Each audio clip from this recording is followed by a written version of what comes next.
The scent of stale coffee and desperation usually hung heavy in the air at the daily grind. But today, it was laced with something new, a silent, simmering tension.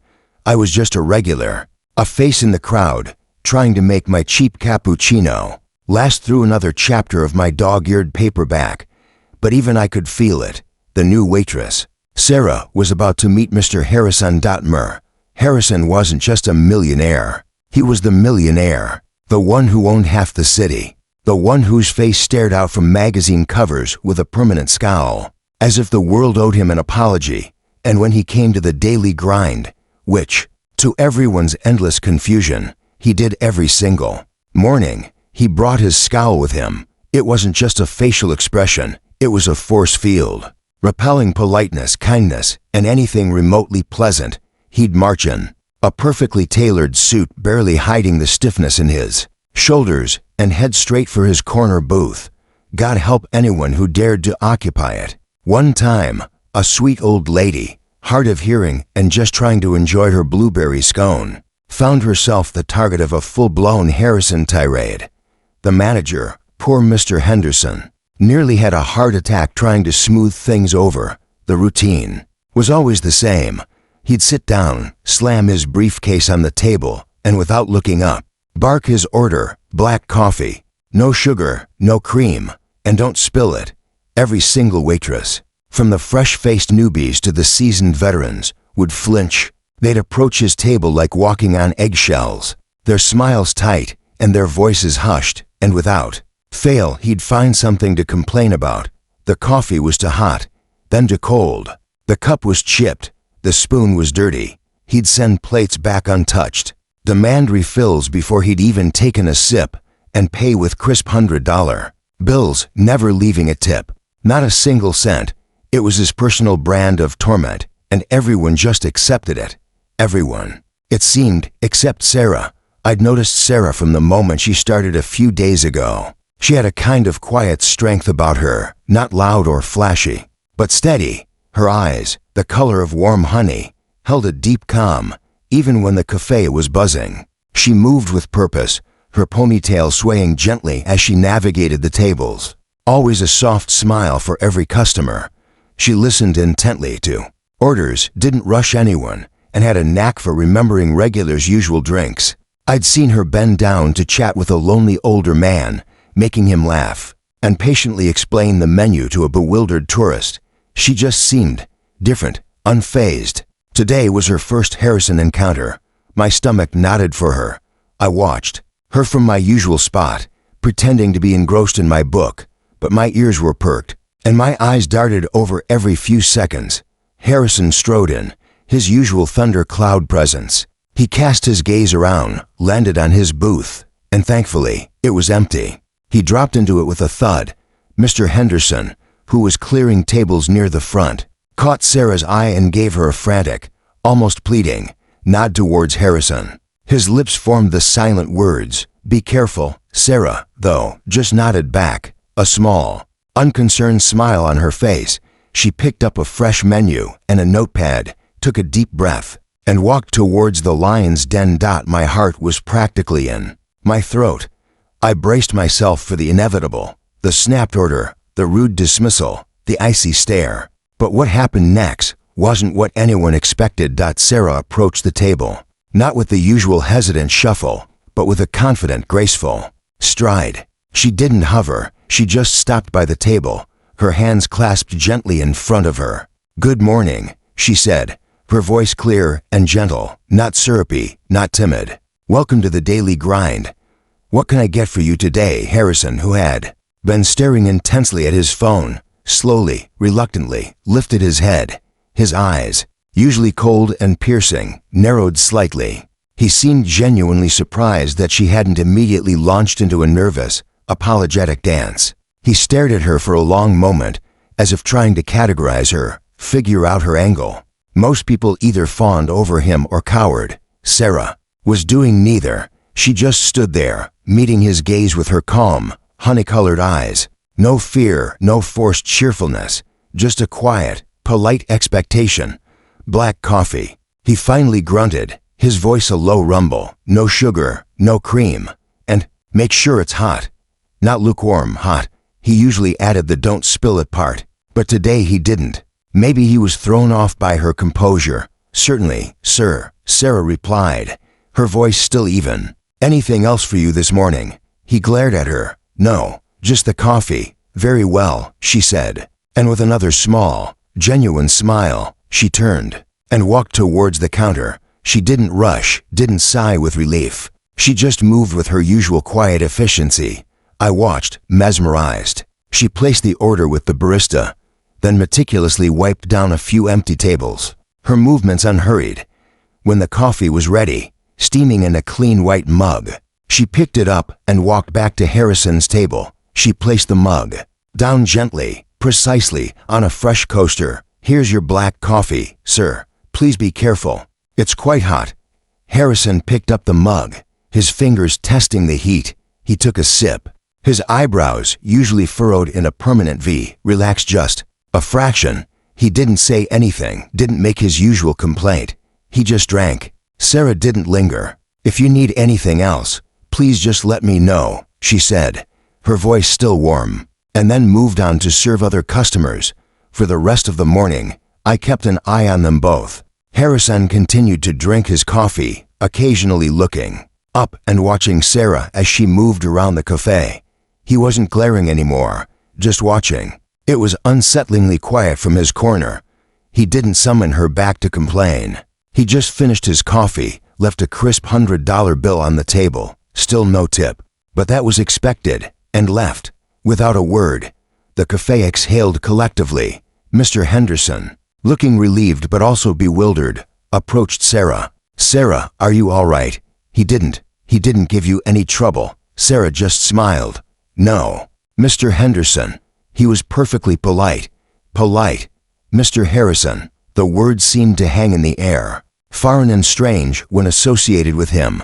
The next day, the routine repeated. Harrison came in, took his usual booth. Sarah approached him with the same calm demeanor. Good morning, sir. The usual black coffee. He actually grunted something that sounded like HMPH. Yes, it wasn't exactly friendly, but it wasn't hostile either. And this time, when she brought his coffee, he looked up at her as she placed it down. Is this the same blend as yesterday?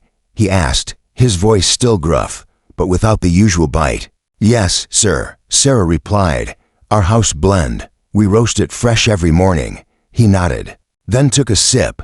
He didn't say anything more. But as he left that day, I noticed something. He paused for a fleeting second near the door, almost as if he was going to say something, then thought better of it and walked out. And on the table, along with the $100 bill, was a single $10 bill, a tip. A gasp rippled through the staff. Mr. Henderson practically fainted.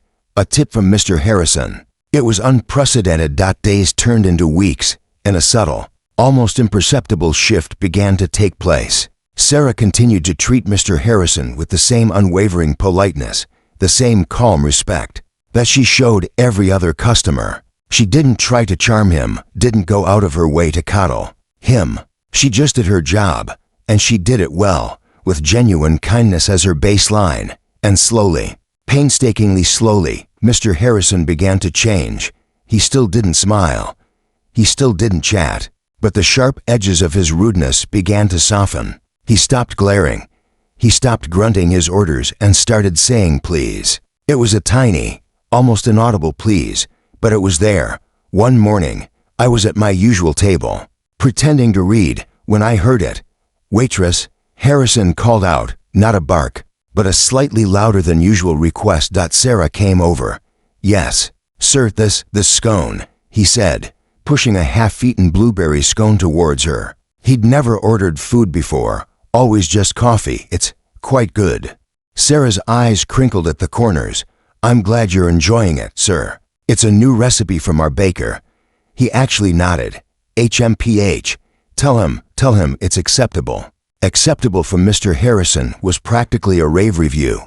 Then, one rainy Tuesday, something truly extraordinary happened. The cafe was quieter than usual. Harrison was in his booth, sipping his coffee, when an elderly woman, struggling with an umbrella and a heavy bag, stumbled near the entrance.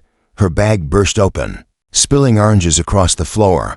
Before anyone else could react, before Mr. Henderson could rush over, Sarah was there. She knelt down, collecting the oranges, helping the woman gather her things, all with her usual calm efficiency. And then I saw it. Mr. Harrison, the millionaire who wouldn't give a passing glance to a struggling soul, pushed himself out of his booth. He walked over, picked up the last rolling orange, and handed it to the bewildered old woman. He didn't say anything, just a small, almost imperceptible nod.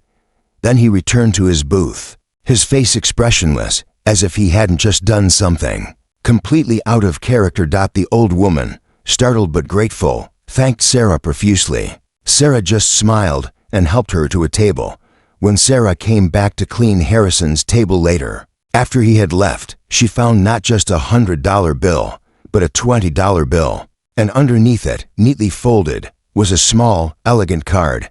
I pretended not to see, but I couldn't help but peek. Sarah picked up the card, her brow furrowed in curiosity. She unfolded it, read it, and a soft, surprised smile spread across her face. Then she tucked it into her apron pocket. She didn't show it to anyone, not even Mr. Henderson. Later that week, I saw her taking a break, sitting by the window, sipping a cup of tea. I couldn't resist. I'd been a silent observer for weeks, and my curiosity was killing me. "Sarah," I began, my voice a little nervous, "mind if I join you for a moment?" She looked up, her warm eyes meeting mine. "Of course," she said, her smile gentle. "Please." I sat down opposite her. "I'm sorry to be nosy," I said, "but I've been coming here for ages, and I've never seen anyone, well, handle Mr. Harrison like you do." She chuckled softly. "He's just a customer, like anyone else." "But he's not," I insisted gently. "He's difficult, and he changed after you started." "What did you do?" She sighed, a small, thoughtful sound. She looked out the window, at the bustling street. "You know," she began, her voice soft, "when I first started here, Mr. Henderson told me about him, about how rude he was, how he never tipped. He warned me." "So you weren't scared?" I asked, genuinely surprised. "I've been scared before," she said, a hint of something deeper in her voice, "but not by rudeness. I've learned that rudeness often comes from a place of hurt, or loneliness, or just not knowing how to connect." She turned back to me, her eyes thoughtful. "I decided that I wouldn't let his rudeness change how I treated him. I wouldn't be rude back, and I wouldn't be fake. I would just treat him with the same respect and kindness I'd offer anyone else." "Who walked through that door?" "That's it," I asked, almost disbelieving. "That's it," she confirmed. "I figured. Maybe he's never had anyone just treat him normally, without expectation, without fear, without trying to get something from him." She paused, then continued. "He seemed like a very lonely man to me.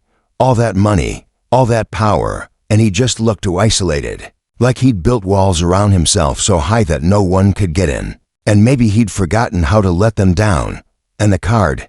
I ventured, emboldened by her openness. "He left you a card the other day." A faint blush touched her cheeks, but her smile remained. "Oh, that," she said, almost dismissively, but her fingers instinctively touched her apron pocket. "It was just, hey, thank you, and an offer." "An offer?" I pressed. She looked at me, her eyes twinkling slightly. "He offered me a job, a much higher paying one, at his company, as his personal assistant." My jaw dropped, and she laughed, a light, genuine sound. I politely declined. I told him I liked it here. I liked the people, the atmosphere, and I liked the smell of fresh coffee in the morning. She looked around the cafe, her gaze sweeping over the tables, the lingering customers, the clatter of cups. "Besides," she added, her voice softer, "I think he still needs his black coffee. And sometimes, everyone needs a little kindness, even if they don't know how to ask for it." I looked at Sarah, this unassuming waitress with the calm demeanor, and the kind eyes, and a profound sense of admiration washed over me. She hadn't bowed down. She hadn't fought fire with fire.